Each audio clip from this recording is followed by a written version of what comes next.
The colossal starport of Nova Prime shimmered beneath the endless tapestry of stars, its sprawling docks bathed in the neon glow of distant signs advertising exotic wares and curious amusements.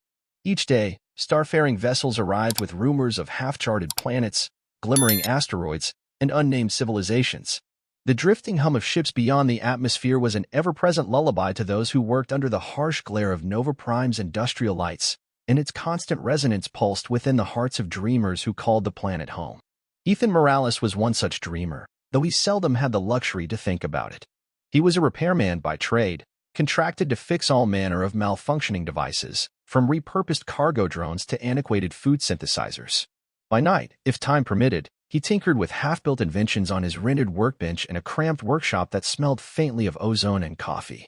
His greatest companion, aside from the random contraptions that never quite worked right, was a small drone he had affectionately named Sparks.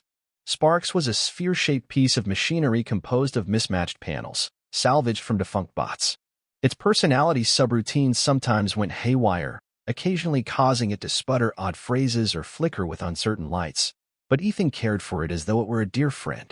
On this particular evening, Ethan found himself in a shadowy alley behind a storage facility owned by Dominion Tech Industries, one of Nova Prime's leading megacorporations. Dominion Tech had recently purchased a series of classified exotic assets, according to the rumor mill, and when some of their equipment started misfiring, they called Ethan to fix it quietly, under the radar. The usual disclaimers about confidentiality had been hammered into him, and though he despised corporate intimidation, the job paid well enough to keep his modest existence afloat. He entered the facility through a back entrance, using a worn ID card that beeped green approval.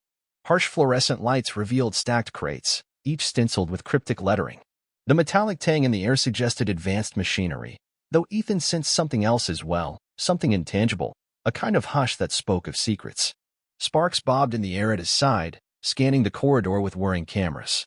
"Stay close," he muttered, stepping carefully past the crates. He had done hush-hush gigs for Dominion Tech before, but the atmosphere felt heavier this time, an anticipation that made the back of his neck tingle. At length, he arrived at a sealed chamber with thick alloy doors. They slid open reluctantly, accompanied by a hiss of pressurized air. Inside, a drab workshop lay in disarray, tools scattered across tables, half-dissected machines strewn about. On the far side of the room, a bulky clamp-like device was fastened to a workbench. A tall, muscular security officer pointed at it with gloved hands. "You're the repairman, right?" the guard barked. He wore the insignia of Dominion Tech security detail, his posture rigid, eyes stern. Ethan nodded, a flicker of professional courtesy in his eyes. "I'm Ethan." "Yeah?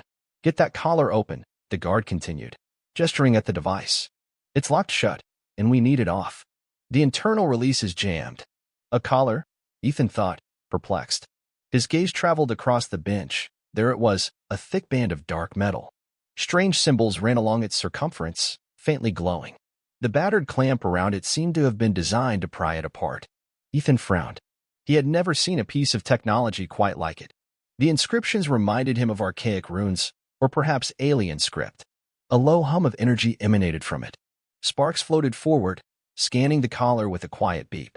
For an alloy, it chirped, voice wavering as though it struggled to parse the symbols. Encrypted design, high complexity. Ethan nodded. The job was simple enough in concept, open a collar. But he felt uneasy, uncertain about what the collar might be for, and why Dominion Tech needed it removed with such urgency. Keeping his misgivings to himself, he set to work. He powered down the clamp, reattached a handful of wires, and used a micro-laser cutter to loosen a jammed latch. With practiced motions, he probed the intricacies of the collar's internal mechanisms. Sparks hovered over his shoulder, projecting holodiagrams. Together, they mapped the collar's structure, discovered hidden failsafes, and tried to bypass them. Meanwhile, the guard paced behind them, the tap of his boots echoing off the walls, each step a reminder that time was limited, that Dominion Tech wanted results. At last, Ethan found something. A small, delicate catch near the collar's hinge. It was half-fused, probably by whatever bizarre energy the device used. Carefully, he unsoldered the fused portion. A click sounded, faint yet definitive. The collar parted ever so slightly. "I think I've got it," Ethan breathed. In his moment of triumph, the collar's glow flared bright, the runes igniting in a swirl of crimson and gold. The clamp, seemingly drained, fell away with a sharp clang. He lifted the collar off the bench. It seemed heavier than expected, as though it carried more than mere metal within. The guard moved to retrieve it, but sparks jolted upward, releasing a panicked beep. A swirl of residual energy snaked from the collar, brushing past Ethan's hand. A spark of hot pain shot through him, then vanished. He stumbled back with a yelp, the collar clattering to the floor at his feet. The guard cursed. Sparks spun frantically, lights flashing. The security officer lunged to scoop up the device, but the door behind them slammed open with a metallic screech, crashing against the wall. Figures in dark armor flooded inside, Dominion Tech's internal security force in full tactical gear.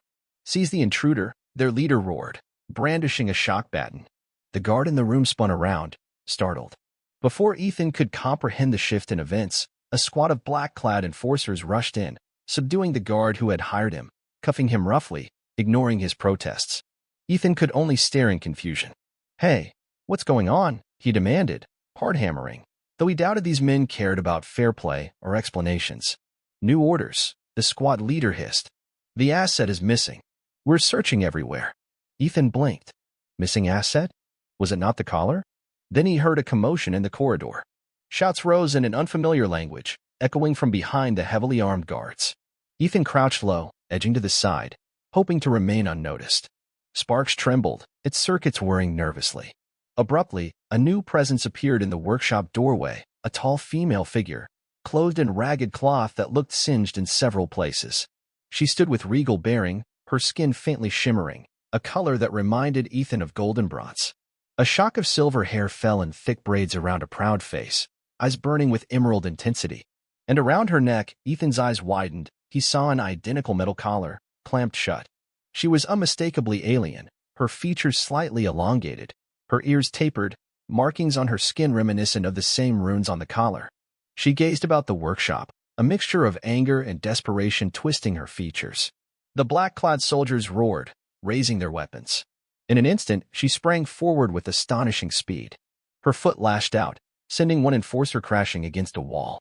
Another soldier lunged to restrain her, but she twisted, landing a blow that knocked him unconscious. The squad leader advanced, baton crackling with electric arcs. She seemed ready to tear him apart with her bare hands, yet a look of anguish flickered in her eyes as energy sparked from her collar, shocking her. She staggered, pinned in place by some invisible force. Down on the ground, the lead enforcer barked, pressing the button on his baton. The woman hissed in pain, eyes narrowing with fury.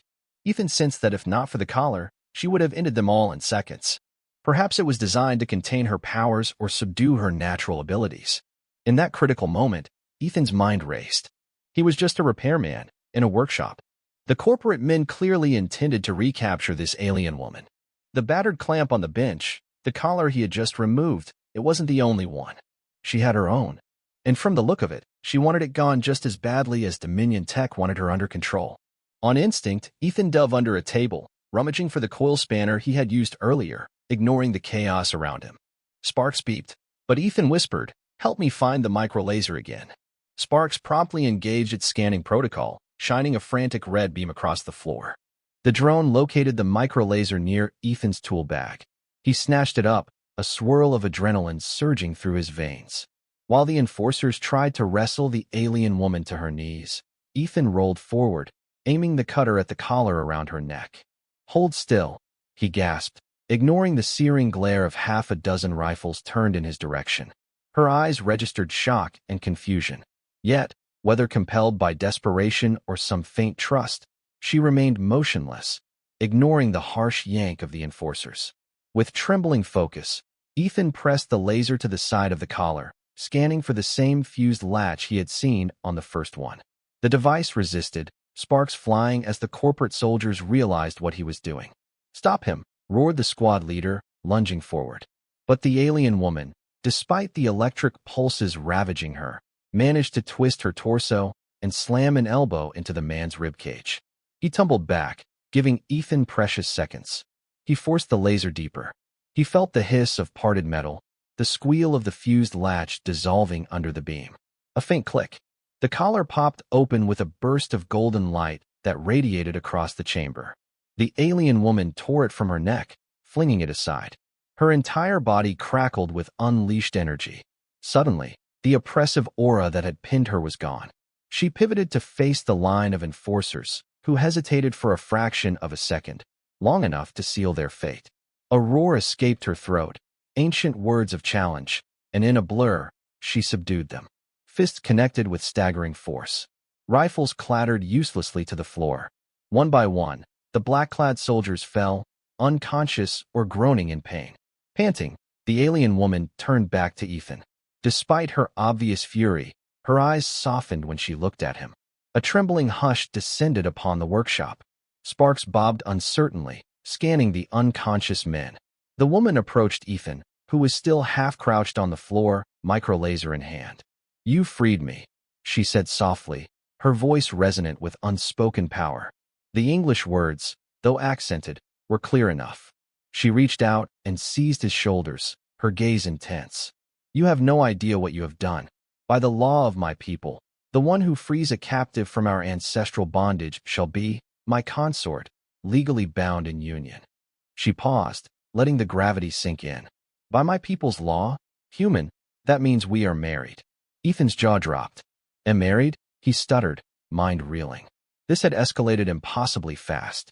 She offered him a half-smile, a mix of relief and profound exasperation. "My name is Princess Zevara of the House Kaziri," she said, "and I fear your troubles have only just begun." The next moments flashed by in disorienting succession. Dominion tech alarms blared, red lights strobing across the corridors, while disorganized squads of corporate security scrambled. Ethan found himself sprinting alongside Zevara, who moved with uncanny grace, as though she had memorized every turn. Sparks floated behind them, beeping in panic as it dodged blasts from security drones. At last, they burst through a side exit, emerging into Nova Prime's starport district. The city sprawled out in a riot of neon signs, domed rooftops, and labyrinthine alleyways. Overhead, towering skyscrapers carved jagged silhouettes against the star-flecked sky. Zevara clutched a piece of tattered cloth around her shoulders, trying to conceal her alien markings from gawking onlookers. "We can't just run blindly," Ethan panted. "We need somewhere safe." Zevara nodded, catching her breath. "I sense no immediate pursuers, but they will come." She fixed him with a firm stare, her eyes shining like twin emerald suns. "They will never rest until I am back in chains. Or, if your corporations cannot control me, back in a coffin." Ethan grimaced. He looked at Sparks, who hovered in midair, scanning passers-by. "My workshop's not far," he said at length. "It's small, but secure enough. We can plan our next move there." They hurried through twisting streets, where the underbelly of Nova Prime thrived. Scattered clusters of off-world traders hawking trinkets, smugglers offering clandestine deals, and travelers of every species looking for repairs or passage to distant systems. Here, in the outskirts beneath the starport's looming towers, no one batted an eye at unusual pairs. Ethan and Zevara received only bored or mildly curious glances. Eventually, they arrived at a modest metal door bearing a faintly flickering neon sign that read, "Ethan's Repairs." He keyed in a sequence, and the door slid open, revealing a cramped workshop cluttered with spare parts, half-assembled robots, and tangles of wires. The air inside smelled of lubricants and stale coffee, a comforting aroma to Ethan, though it must have been overwhelming for a royal princess from a far-flung world. Zevara surveyed the place, her posture still tinged with tension. She gently touched the side of her neck where the collar had been. "Thank you, Ethan," she said softly, letting her shoulders relax. "Not just for freeing me, but for risking your life to help me escape." He swallowed hard. "You're welcome, though I wouldn't say I fully knew what I was doing. And about that, marriage thing?" He paused, flushing slightly, feeling absurd discussing conjugal customs amidst such danger. She sighed, as though sensing the weight of a complicated tradition. "My people's laws are ancient," she explained. "Centuries ago, it was written that if an outsider, an enemy or stranger, frees a Kaziri from an unbreakable binding, that stranger has proven loyalty beyond question. A freedom granted is a life debt repaid with union." A faint smirk touched her lips. It was rarely invoked in modern times. But those archaic rules still hold power, especially among my father's court. Her expression tightened at the mention of her father. "He is an emperor, after all." Ethan stared. So, your father is the emperor of an alien star empire? And what, became his son-in-law? A wry laugh escaped her lips. It seems so, though you will find him less than enthusiastic at first. I suspect, however, that will be the least of our worries. Ethan ran a hand over his face. His entire body felt jittery, an aftershock of adrenaline. I guess I shouldn't be too surprised that Dominion Tech has their hands in capturing important figures from advanced civilizations. But how did you end up here? Zevara's gaze darkened, her voice laced with anger. I was en route to a diplomatic summit in a neutral sector. A Dominion Tech vessel disguised as a merchant ship lured our escort away with false distress signals. Then they boarded my craft using advanced stealth tech. We fought, but they took me by surprise. I remember little after the tranquilizer gas overcame me. I woke with that collar around my neck, stuck in a Dominion Tech holding cell. She glanced away, jaw clenched. They must have intended to exploit my lineage or hold me for ransom. Or worse, extract trade deals from my father under threat. Sparks hovered closer, as though offering silent comfort. Ethan pressed a button on the side of the small drone, and a compartment popped open. He rummaged for a moment, retrieving a battered toaster that had come in for repairs a few days earlier. Its outer shell was adorned with comedic stickers. He frowned at it, a strange glimmer in his eyes. Then he set the toaster aside, rummaging deeper in the supply compartments. So, do we expect your father's people to come for you? Or do we expect Dominion Tech to hunt us down first? Or both? Zevara folded her arms. My father's people are undoubtedly searching for me. The moment they discovered my disappearance, loyal warriors would have been dispatched. I do not doubt that some are already on Nova Prime, or perhaps on the way. As for Dominion Tech, they won't let me go easily. They may try to silence me, and you, to avoid diplomatic repercussions. She let out a breath, shoulders tense. Your corporate overlords here operate as states within states. They have unimaginable power. Ethan nodded grimly. He thought of the wealth and influence that Dominion Tech wielded. Private armies, entire fleets, sophisticated espionage. Yes, they do.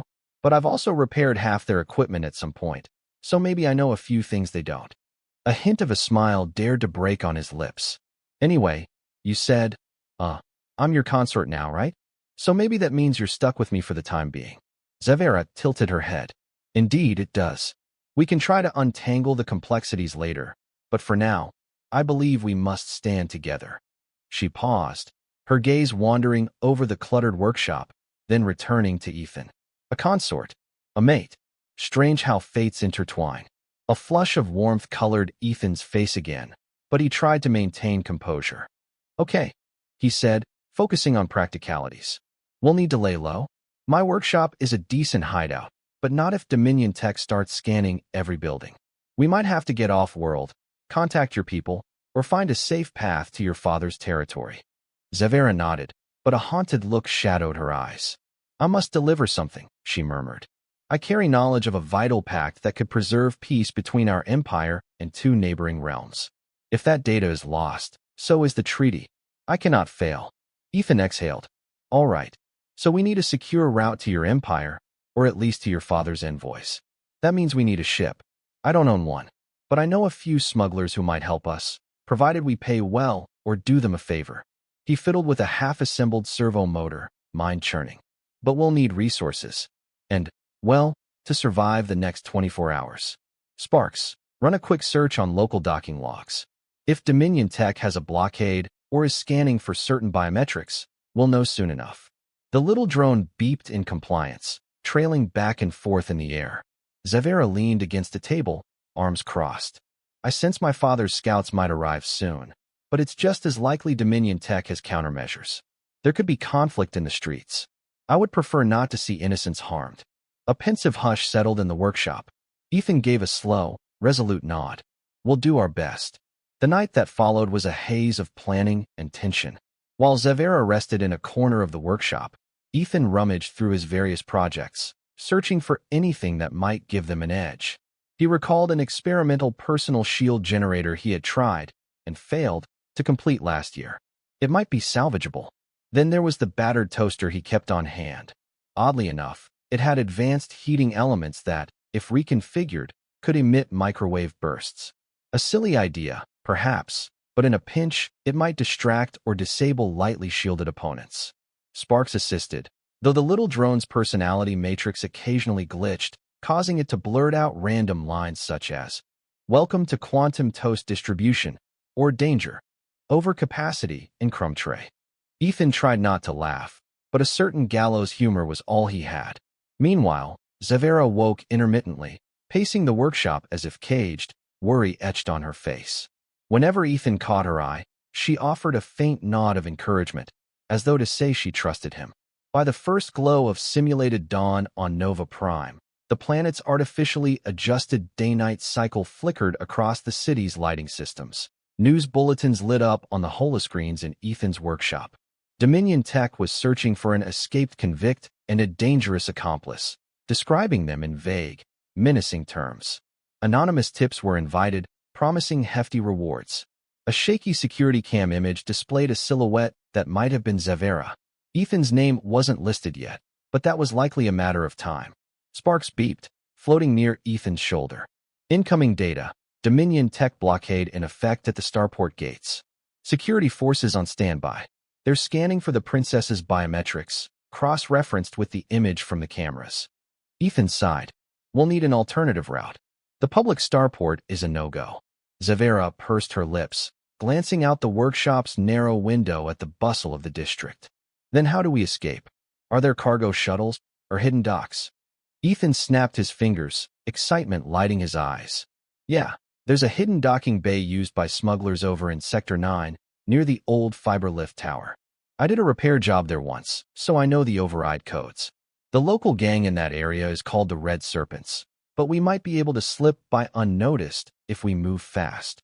Zevara's eyes flashed with approval.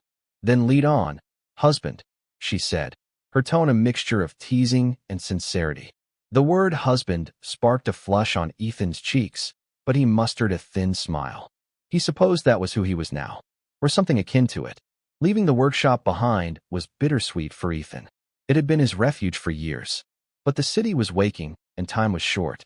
They slipped out the door and into the winding alleys, Sparks hovering a meter behind, scanning for threats. The district bustled with morning activity.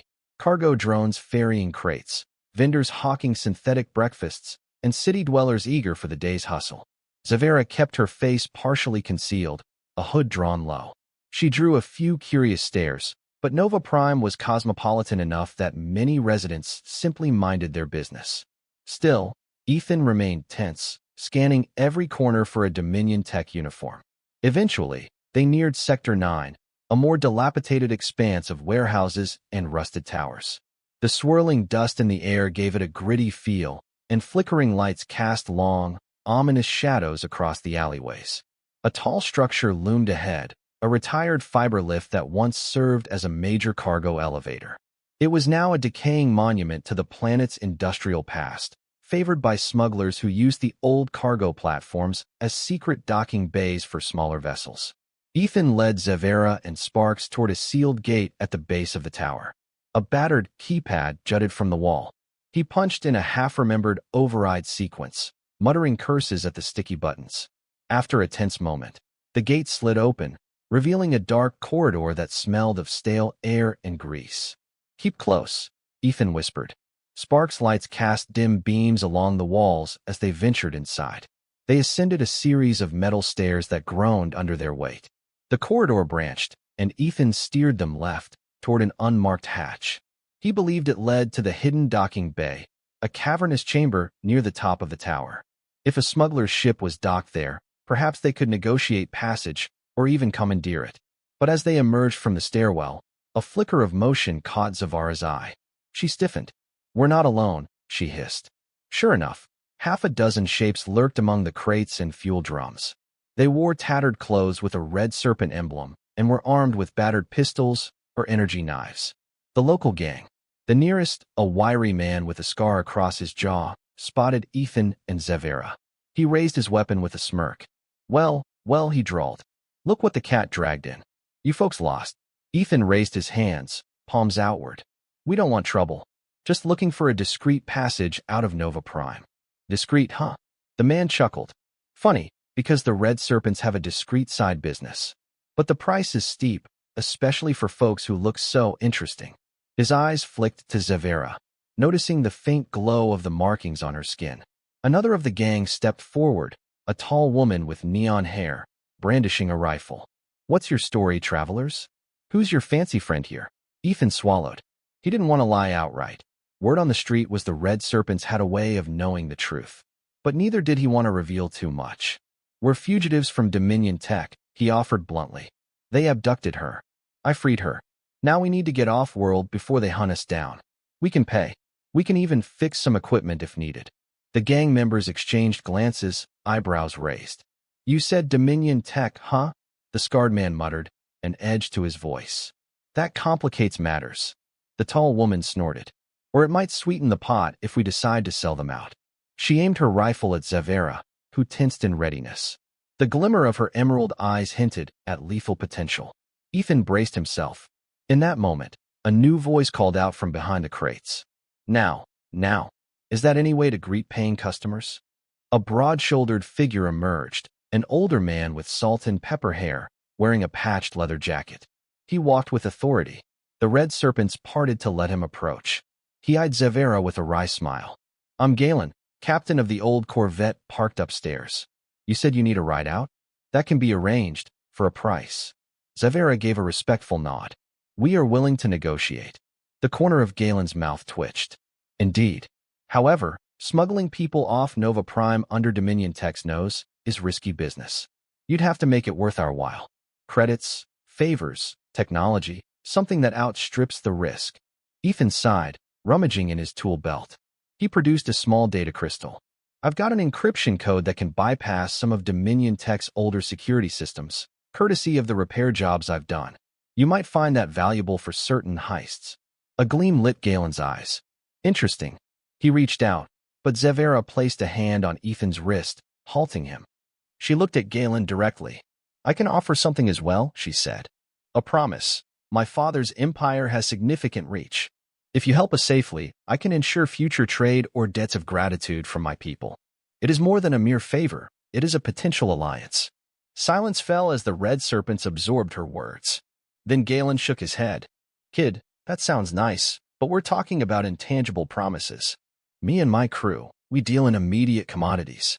He jerked his chin at the data crystal. "That's tangible. The other is talk. Show me something real." Zevara pursed her lips. Then, with measured grace, she reached into a hidden fold of her ragged garments.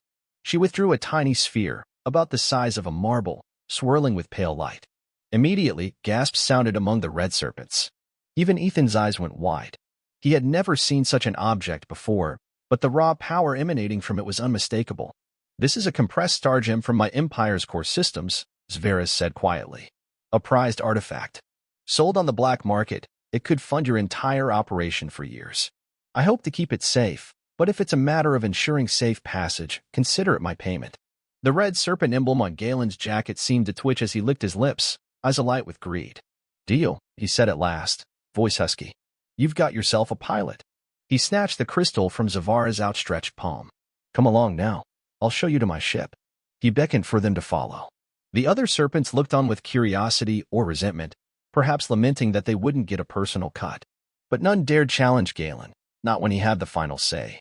Ethan and Zevara exchanged guarded glances and followed. Sparks, as ever, hovered quietly behind, scanning every angle. They climbed another flight of stairs and arrived in a dimly lit hangar, large enough for a small ship. In the center, a battered Corvette, streaked with rust, was moored to ancient docking clamps. Engines hummed softly. Deckhands bustled about, checking fuel lines. The smell of hot metal and old coolant hung in the air. "This beauty is the Wayward Star," Galen said, patting the ship's hull affectionately.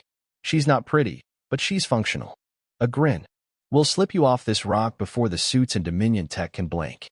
Ethan studied the Corvette's exterior warily, noting hairline cracks and patchwork plating. He frowned. "We sure it can get through a blockade?" "Trust me, I've run the blockade a dozen times," Galen said breezily. "We'll exit via the southwestern approach. The starport's sensor net is weaker there. Then it's a short hop to slip space.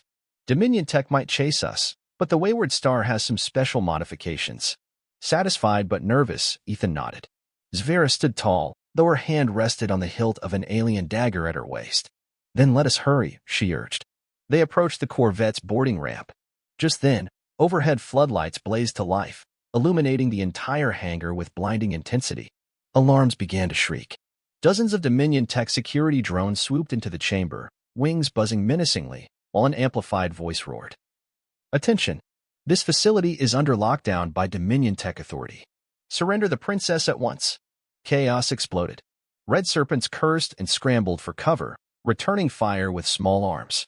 The drones unleashed volley after volley of stun beams and concussive rounds, filling the air with electric crackles. Galen swore, eyes darting about. Ethan grabbed Zevara's hand. We have to get aboard now. The gang's gunfire distracted the drones momentarily. Ethan and Zevara dashed up the ramp into the Wayward Star. Sparks zipped after them, squealing in alarm. Galen shouted at his crew, engines to full. Prepare for emergency takeoff. Inside, the Corvette's corridors rattled as the vessel's systems powered up. Ethan and Zevara staggered into the cockpit. Galen and a few co-pilots slammed the controls. Hang on, Galen yelled. Outside, Dominion tech troopers had arrived in full force, some rappelling down cables from the open roof hatch.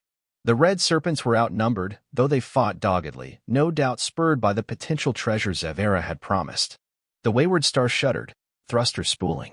Then, with a bone-jarring lurch, the ship tore free from its docking clamps, rising into the air, smashing aside crates and scattering the drones. A spray of gunfire raked the hull, but the corvette rotated gracefully. Its main engines roared, unleashing a burst of flame. The vessel shot forward, blasting out of the tower's upper exit, sending sparks and debris raining down. Ethan clung to his safety rail, heart hammering in his chest. Zevara stood beside him, her stance braced, eyes narrowed with fierce determination. Emerging into the city skyline, the Wayward Star soared between towering spires, weaving around maglev trains and shipping lanes. Dominion tech patrol ships gave chase, sirens wailing. Laser blasts sizzled the air, some rocking the corvette. In the cockpit, Galen's face twisted with exhilaration. Reroute all power to forward shields, he barked. We just need to reach the southwestern vector and slip into orbit. Ethan swallowed, watching the flurry of green and red tracers streak past the cockpit window. Nova Prime's patchwork cityscape blurred below, lights and shadows merging. The patter of laser hits against the hull reverberated through the ship. Suddenly, the sensor console beeped urgently. Sparks hovered over to examine it, letting out frantic chirps. Multiple craft incoming, the drone translated in staccato bursts. Vector approaching from high orbit. Not Dominion tech transponders. Possibly unidentified. Zevara's eyes lit with hope. Could it be my father's warriors? Galen cursed. Whoever they are, they're blocking our exit. Damn. He flipped a series of switches, bringing up the external cameras. The screen displayed a cluster of sleek, silver vessels descending toward the upper atmosphere. Their design was elegant, with swirling runic patterns on their hulls that matched the motifs on Zevara's collar. Ethan let out a low whistle. Zevara nodded emphatically. Those are Imperial Kaziri ships. My people. A tremor of relief colored her words. But that relief was short-lived. The Dominion Tech Patrol ships behind them let loose with renewed fury. Explosions blossomed around the corvette as it dodged wave after wave. Meanwhile, the Kaziri vessels advanced in a wedge formation, scanning the Wayward Star. If they sensed Zevara aboard, they might try to protect her, yet in the chaos of a three-way conflict, crossfire could be lethal. Galen made a swift decision. All right, Princess, time to see if your father wants you back in one piece. I'm opening a comm channel to the Kaziri lead ship. Better hope they don't just blow us out of the sky. Zevara nodded. Patch me through. A crackle of static filled the cockpit. Then a deep, resonant voice resonated. This is Commander Aurelian of the Kaziri Imperial Guard. Identify yourselves. Zevara stepped forward, speaking in her native tongue briefly, then switching to halting English. Commander, I am Princess Zevara of House Kaziri, your liege's daughter. Dominion Tech abducted me. I am aboard this vessel with an ally. I request immediate safe passage. Silence fell, broken only by the hum of the ship's engines and the whine of near misses from Dominion Tech's interceptors. Then the voice returned, filled with awe. Princess Zevara, we believed you lost. Stand by. We will engage the Dominion Tech ships. Maintain your trajectory. We will guide you to the flagship. Zevara glanced back at Ethan, offering a small smile. It seems rescue has arrived. The Kaziri vessels accelerated, unleashing glittering energy beams that carved through the Dominion Tech blockade with surgical precision. The patrol ships faltered, unable to withstand the advanced weaponry. Explosions lit the sky, showering the horizon with debris. The wayward star took advantage of the confusion, punching through the upper atmosphere. Ethan felt the G-forces press him into his seat as the Corvette soared into space. A hush descended once they cleared orbit. Through the forward viewport, Ethan saw the curvature of Nova Prime receding behind them. Beyond, an immense Kaziri flagship glided majestically, flanked by smaller cruisers, each bristling with ornamented spires and luminescent runes. It was a sight both beautiful and daunting, testament to a civilization with ancient traditions and formidable technology. "We'll dock with the flagship, then you can be on your merry way," Galen said, eyeing the star gem in his hand. "After all, I got paid." Zevara inclined her head. "I will ensure that your cooperation is remembered, Captain Galen, even if you are a smuggler. My father rewards those who aid the Imperial family." Galen chuckled. "I'll hold you to that, Princess." Ethan simply exhaled, feeling an immense weight lifting from his shoulders.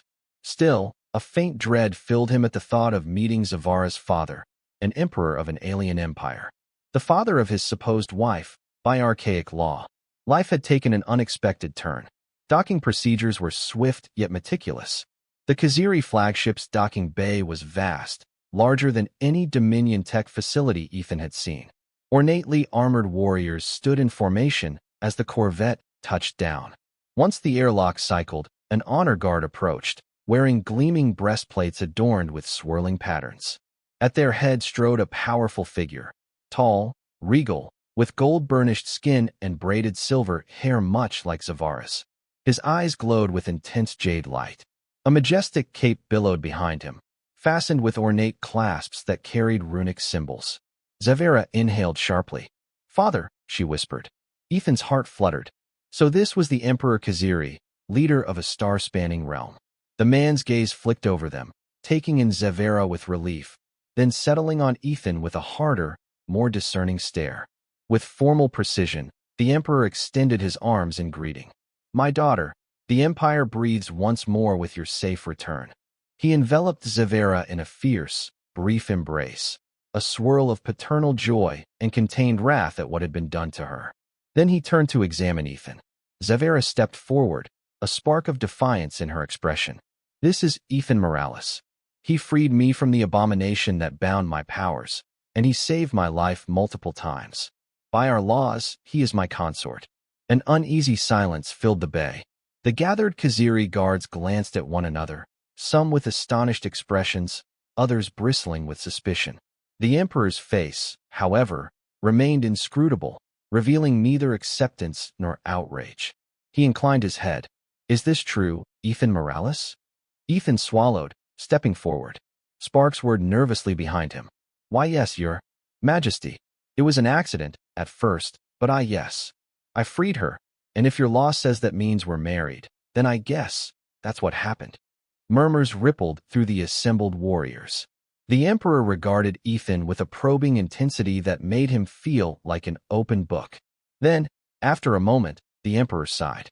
"The old ways carry weight, and the vow is not lightly broken, lest the ancestral spirits be dishonored.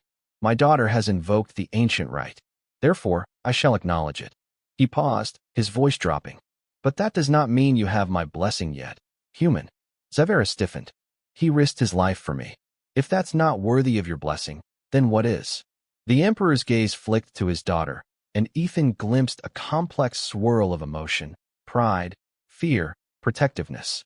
"Much has transpired, child. Let us discuss this with the council. For now, you are safe, and that is what matters." He signaled to an attendant. "Take the princess to her quarters, allow her to rest. She has endured an ordeal." Zevara's lips parted in protest, but she reluctantly obeyed when the Emperor's voice hardened. She allowed herself to be escorted away by 2 guards, though she shot Ethan a long, meaningful glance. He offered a tiny shrug, unsure of his place here, or how this alien court functioned. The Emperor then faced Ethan again. "Come with me," he commanded, turning on his heel. The honor guard parted. Ethan followed, sparks bobbing at his side. The corridors of the flagship were a marvel of architecture, blending futuristic metalwork with intricate crystal inlays. Soft luminescent lines traced along the walls, pulsing in time with the ship's power flows. Kaziri crew members passed by, their uniforms accented by swirling patterns that evoked starlight. Yet, behind the grandeur, Ethan sensed an undercurrent of tension. He was an outsider, someone who had effectively married into their imperial family by an archaic twist of fate. The Emperor led Ethan to a chamber ringed with tall pillars. Holographic displays of star systems drifted above a central dais. A handful of high-ranking advisors were already present, conferring in hushed tones. They stiffened at Ethan's approach. The Emperor gestured for silence. "I present to you Ethan Morales," the Emperor said, voice resonant, echoing across the chamber. "He is the one who freed our princess. As the old prophecy states, the outsider who breaks the chain shall become consort. A most unusual destiny, but ours to honor nonetheless." An elderly advisor, wearing ceremonial robes, stepped forward with a stern expression. "Your Majesty, we must confirm the validity of the bond. The significance is great. He would be second only to the royal circle in the line of succession if the union is recognized." His tone implied doubt. Ethan cleared his throat awkwardly. "I don't want any throne," he said plainly. "I'm just a repairman from Nova Prime, who wanted to do the right thing." Sparks beeped at that. A few of the Kaziri's eyes flicked to the drone, suspicion or curiosity in their stares. The Emperor raised a hand to quiet the murmurs. "Ethan Morales, your actions speak of courage, or at least altruism. But many questions remain. Could this be a cunning ploy by Dominion Tech, or a scheme to glean favor with our empire?" Ethan held the Emperor's gaze, trying to project honesty. "I have no love for Dominion Tech. They tried to kill me for helping your daughter. I just want her to be safe, and for us both to get out of this mess alive." He let out a slow breath.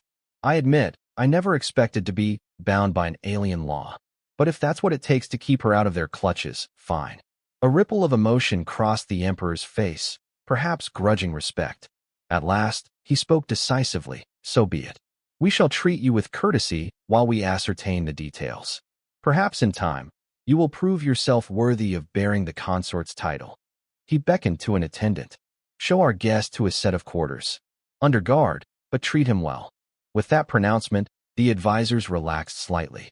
Some gave Ethan piercing stares. Others seemed neutral. He felt a measure of relief that he wasn't immediately thrown into a dungeon. Before he left the chamber, he mustered the courage to ask, "What about Zevara? Can I see her?" The Emperor's eyes narrowed slightly. "She will rest, and we shall speak again soon. You will have your chance, Ethan Morales." Then he turned away, robes swirling, dismissing the conversation.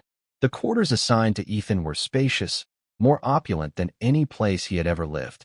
The walls were adorned with abstract tapestries, and an enormous window overlooked the cosmic vista of swirling stars. A gentle hum indicated the presence of artificial gravity fields. Guards stood outside the door, polite but vigilant. Sparks flitted around, scanning the room. "No immediate threats," the drone chirped. Ethan smiled wearily. "Thanks, buddy. I guess we wait." He eased onto a plush seat, letting out a slow, ragged sigh. The events of the past day battered his mind like a storm. At heart, he was a simple man, a tinkerer, and now he was wrapped up in interstellar intrigue, apparently married to a princess. He closed his eyes, thinking of Zevara's determined face. She was strong, confident, and he admired her deeply. Still, the entire situation felt surreal. Before he could drift too deep into thought, a chime sounded at the door. One of the guards peeked in.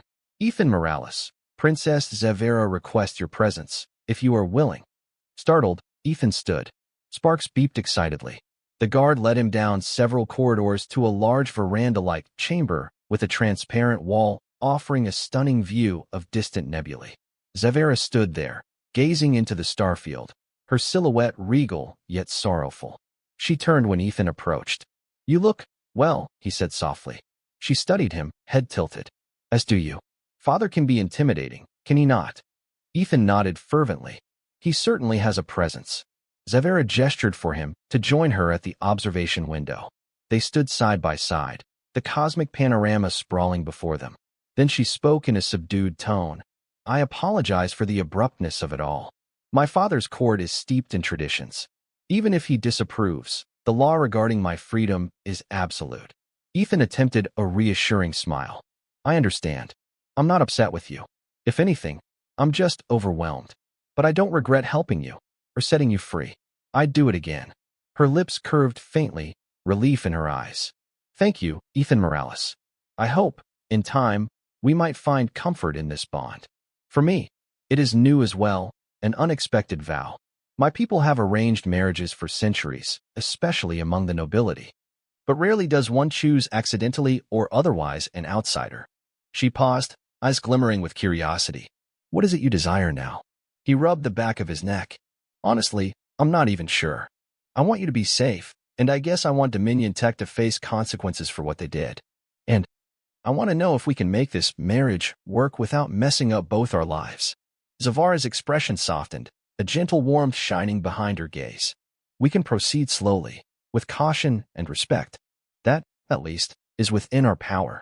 In that moment, a flicker of real affection passed between them, an unspoken acknowledgement of shared adversity, of gratitude, perhaps even blossoming trust. They might have stayed like that, gazing at distant galaxies in silence, had an urgent chime not broken the peace. Zevara touched a control on the wall, and a Kaziri voice crackled through the speaker. Princess, we have urgent reports from Nova Prime. A large fleet of Dominion Tech warships is moving into orbit around the planet. They're blockading the shipping lanes, presumably in retaliation for your rescue. And, Your Highness, they're threatening to escalate if we don't hand you over. A tense hush followed. Zevara's jaw tightened. Ethan saw the steel in her posture. Patch me through to my father immediately. Moments later, they stood in front of a holoscreen in a nearby council chamber, alongside the Emperor and his advisors. The shimmering projection displayed Dominion Tech's CEO, a polished man with cold eyes and a smug half-smile. Flanking him were a legion of corporate officers, each wearing severe expressions. Your Highness, the CEO said in a mocking tone, addressing the Emperor, we only want the escaped prisoner you stole from us. Return her, and we can avoid any unpleasantness. The Emperor's eyes blazed. That prisoner is my daughter, rightful heir to the Kaziri throne. You abducted her. That is an act of war against our empire. The CEO's smirk only grew. Let's not be dramatic. Our corporation has no quarrel with your empire, provided you relinquish the asset we developed. If not, well, we have resources, alliances of our own. The galaxy is not as black and white as you might think. And if conflict escalates, perhaps we would be forced to share certain Kaziri secrets with your enemies. Ethan felt a swell of anger. So that was Dominion Tech's game, blackmail and intimidation. Zevara gripped her dagger hilt until her knuckles whitened. I won't go back, she spat, voice low. The Emperor's face hardened. We do not bow to threats, especially not from a predatory corporation that kidnaps royalty. The CEO shrugged. Very well. The blockade remains. Any attempt to leave with the princess or to land reinforcements will be met with force. You have 1 day to comply before we begin targeting your ships in orbit. Then, with a smug nod, the hollow feed cut off. A dreadful stillness followed. The Emperor exhaled, turning to his advisors. Prepare the fleet. If Dominion Tech seeks war, they shall have it. Zevara frowned, stepping forward. Father, we cannot risk open battle. If we devastate Nova Prime, countless innocents will die. Our empire will be seen as aggressors, stirring galactic chaos. Is there no diplomatic recourse? The Emperor's eyes were fierce, but tempered by paternal concern. My child, they threaten our sovereignty. They must be taught a lesson, or it will never end. Ethan cleared his throat. With all due respect, Your Majesty, maybe there's a better way. He felt every eye in the chamber shift onto him. No Dominion Tech from the inside, in a way. I've worked on their systems.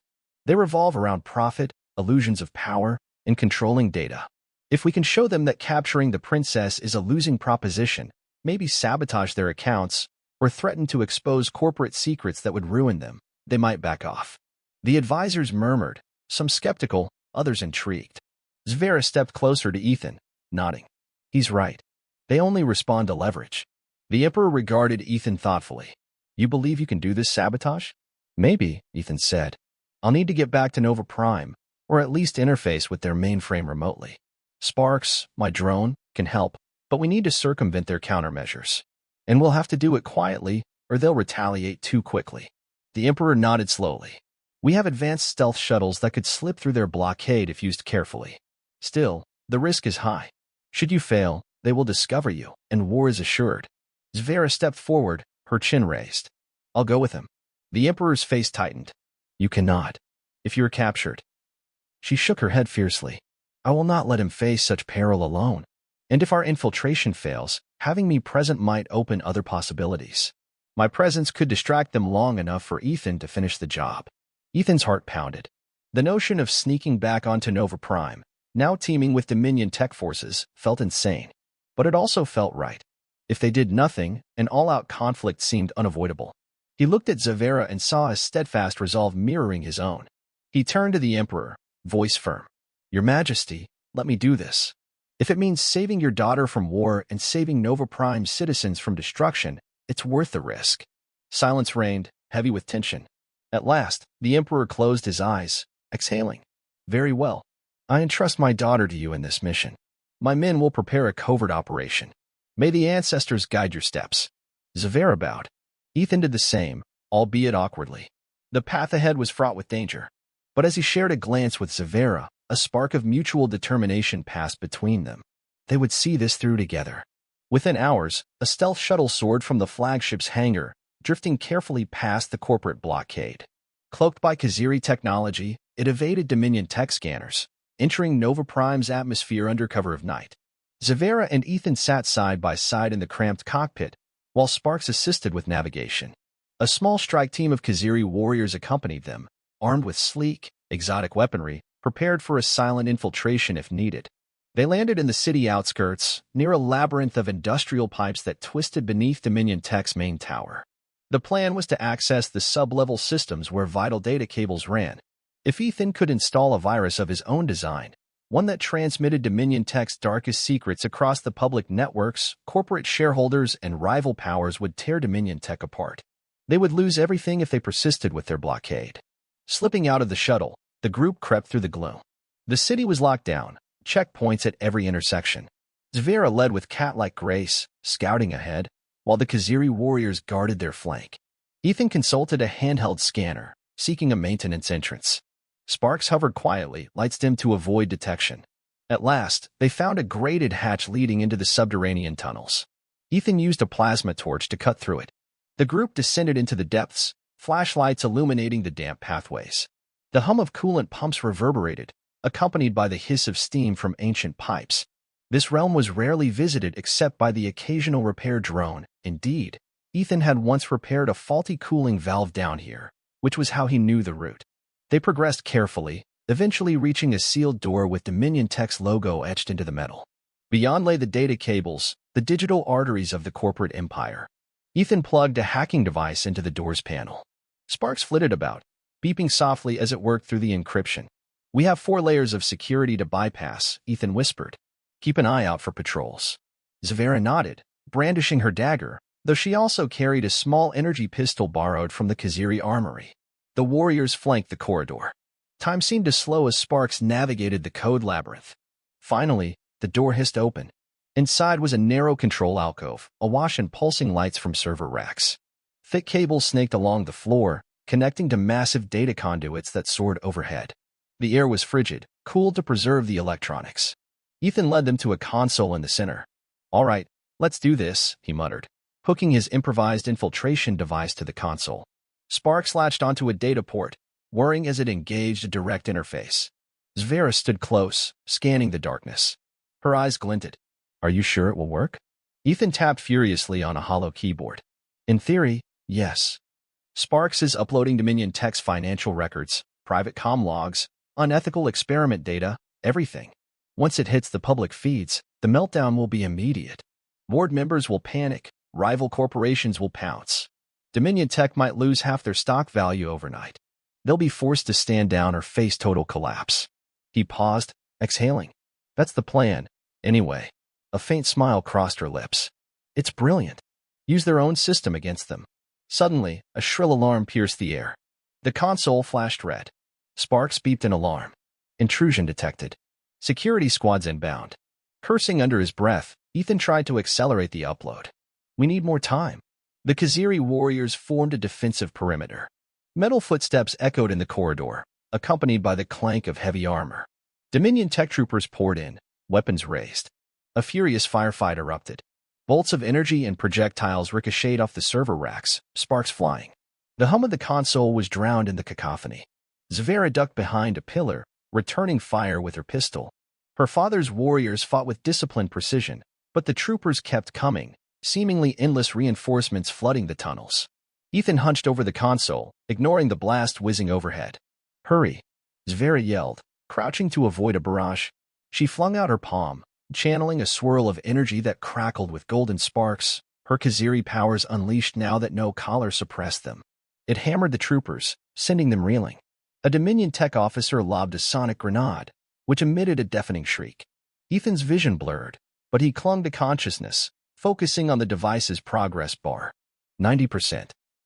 93. One of the Kaziri warriors fell with a cry, stunned by a beam. Zevara gritted her teeth, surging forward. She unsheathed her dagger in a fluid motion. As a trooper aimed for Ethan, she slashed, disarming him. Another trooper lunged, only to be blasted by a warrior's energy spear. The corridor resounded with furious shouts. 98%. 99. The console beeped. Upload complete. Sparks intoned in a monotone. Viral release in progress.